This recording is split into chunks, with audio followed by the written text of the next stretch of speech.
قدیم مصر کے تخت سے لے کر فرعون کی غلامی تک کا سفر، فرعون سے چھٹکارا پانے کے بعد جنت کے کھانے من و سلوہ کھانے تک کا سفر، وہ قوم کہ جس کی طرف اللہ تبارک و تعالی نے سب سے زیادہ نبی بھیجے اور اپنی بے شمار نعمتیں ان پر نازل فرمائیں۔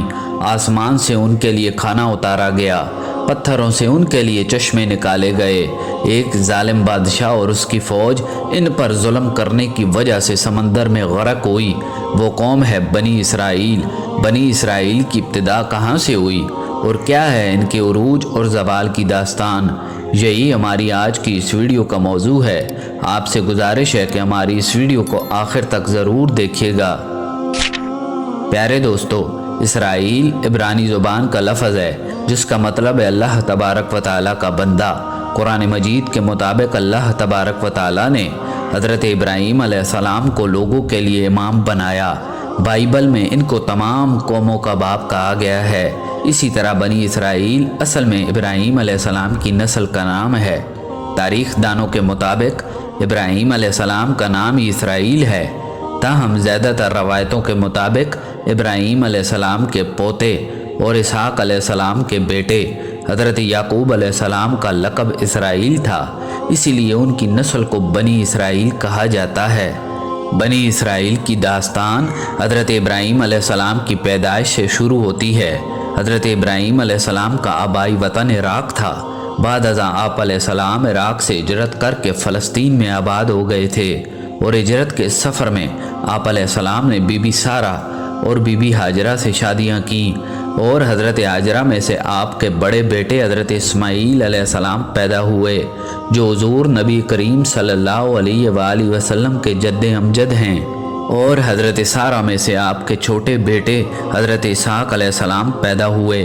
ابراہیم علیہ السلام نے اللہ تبارک و تعالیٰ کے حکم سے اپنے بڑے بیٹے حضرت اسماعیل اور ان کی والدہ بی بی ہاجرہ کو مکہ میں لا کر آباد کر دیا، جبکہ خود بی بی سارہ اور چھوٹے بیٹے اسحاق کے ساتھ فلسطین آ کر آباد ہو گئے، اور اس طرح حضرت اسماعیل علیہ السلام کی اولاد عرب میں آباد ہوئی اور حضرت اسحاق علیہ السلام کی اولاد فلسطین میں آباد ہوئی۔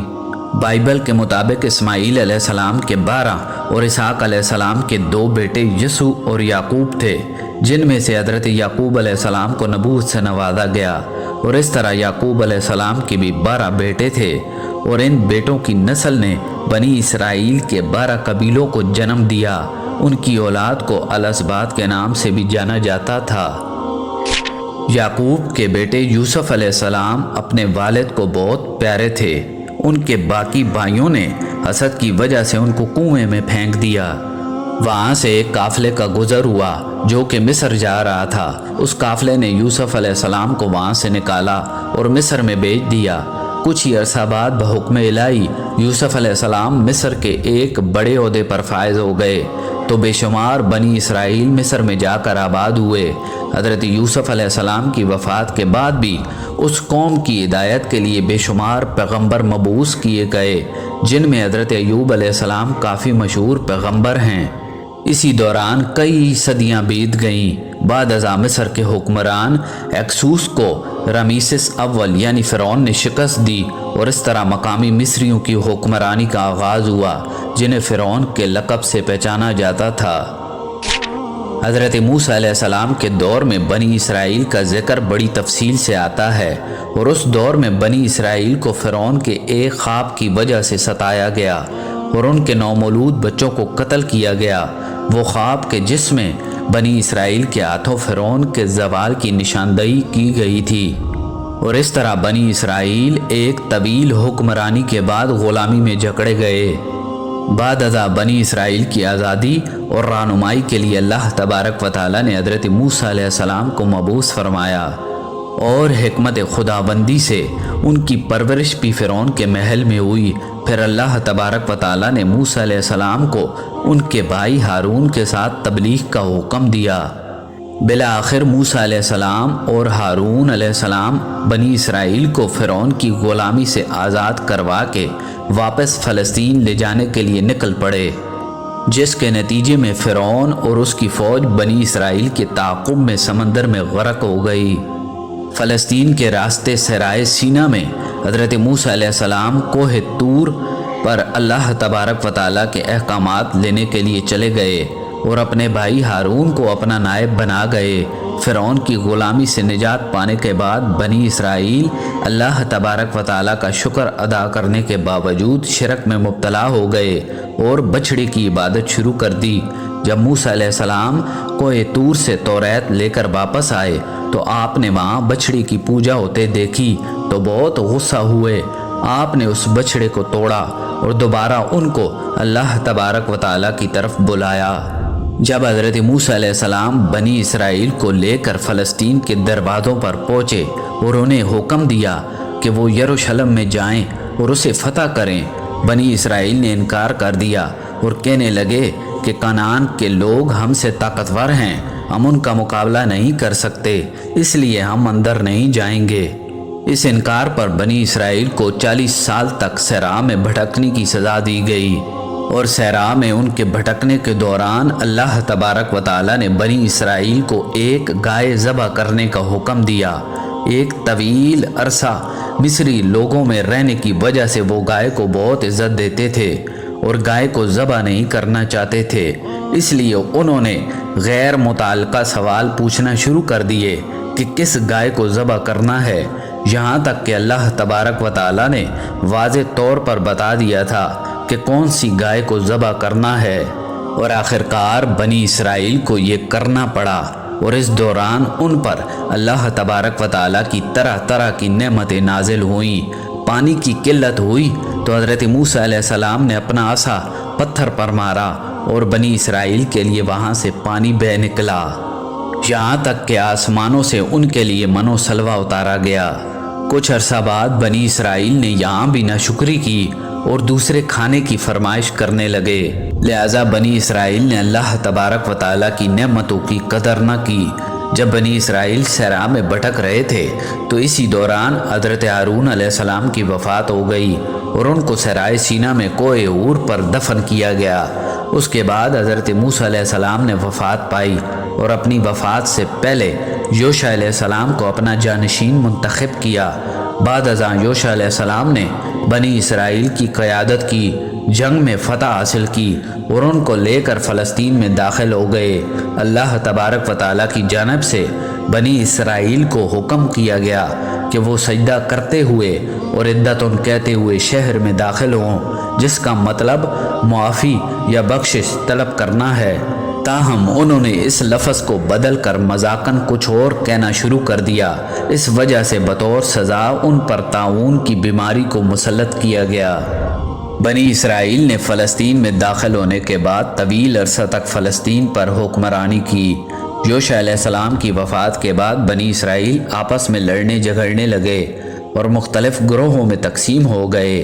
اس قوم میں سینکڑوں نبی بھیجے گئے، کئی کا انکار کیا گیا اور کئی کی نبوت تو قبول کی گئی، تاہم ان کی نافرمانی کی گئی۔ اس طرح پھر ان پر فلسطینی لوگ حاکم بن گئے۔ وقت گزرتا گیا اور پھر اللہ تبارک و تعالیٰ نے بنی اسرائیل کے 2 باپ بیٹوں حضرت داؤد اور حضرت سلیمان علیہ السلام کو عزت بخشی۔ ہوا کچھ یوں کہ جب حضرت سموئیل علیہ السلام کا دور آیا تو انہوں نے اس وقت کے ظالم فلسطینی بادشاہ جالوت کے خلاف جنگ کے لیے طالوت کو بنی اسرائیل کا رہنما مقرر کیا۔ حضرت داؤد علیہ السلام نے طالوت کی قیادت میں جالوت کو شکست دی اور اسے قتل کر دیا۔ بعد ازاں حضرت داؤد علیہ السلام کو نبوت اور بادشاہت عطا کی گئی۔ ان کے بعد ان کے بیٹے حضرت سلیمان علیہ السلام بنی اسرائیل میں پیغمبر اور بادشاہ بنے۔ ان کی حکومت دنیا کی ہر چیز پر تھی، حتیٰ کہ ہوا اور جنات پر بھی۔ ان کے دور میں بنی اسرائیل کو بہت ترقی عطا ہوئی۔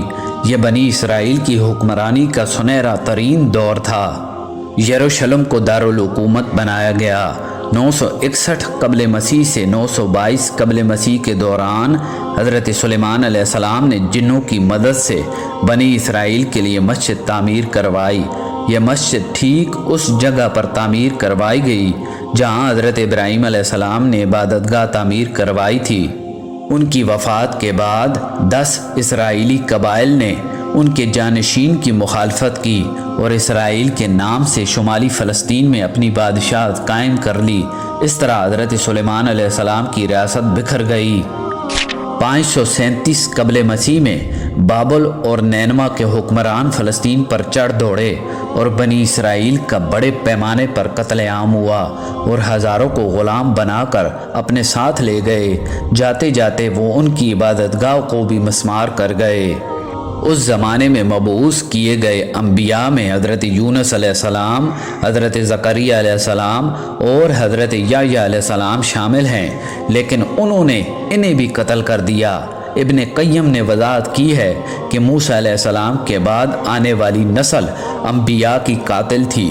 انہوں نے زکریا علیہ السلام اور ان کے بیٹے حضرت یحییٰ علیہ السلام اور دیگر بہت سارے انبیاء کرام کو بے دردی سے قتل کیا، یہاں تک کہ ایک دن میں 70 انبیاء کو قتل کیا گیا اور شام کو ایک بازار سجایا گیا جیسے انہوں نے کچھ غلط کیا ہی نہ ہو۔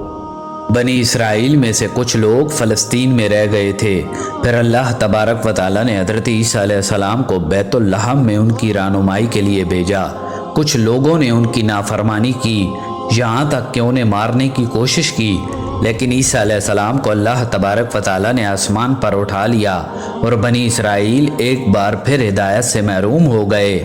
بعد ازاں یہ لوگ توریت اور انجیل میں مرکوز آخری نبی کے منتظر رہنے لگے۔ اس کے بعد بنی اسرائیل نے آخری نبی کی نشانیوں کی نشاندہی کی اور یثرب یعنی مدینہ کی طرف ہجرت کی۔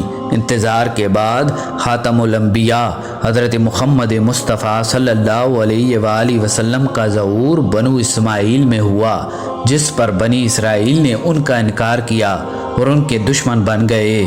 پیغمبر اسلام کے زمانے میں غزوہ خندق اور خیبر کے بعد یہودیوں کو خیبر اور مدینہ سے نکال دیا گیا۔ یہاں سے نکلنے کے بعد وہ پوری دنیا میں مختلف علاقوں میں پھیل گئے۔ حضرت عمر رضی اللہ تعالیٰ عنہ کے دور میں مسلمانوں نے رومیوں سے جنگ کے بعد فلسطین پر قبضہ کر لیا، تاہم بعد میں عیسائیوں نے فلسطین پہ دوبارہ قبضہ کر لیا اور صلیبی جنگوں کے دوران مسلم رہنما صلاح الدین ایوبی نے ان کو شکست دی اور اس طرح یہ سرزمین دوبارہ مسلمانوں کے قبضے میں آ گئی۔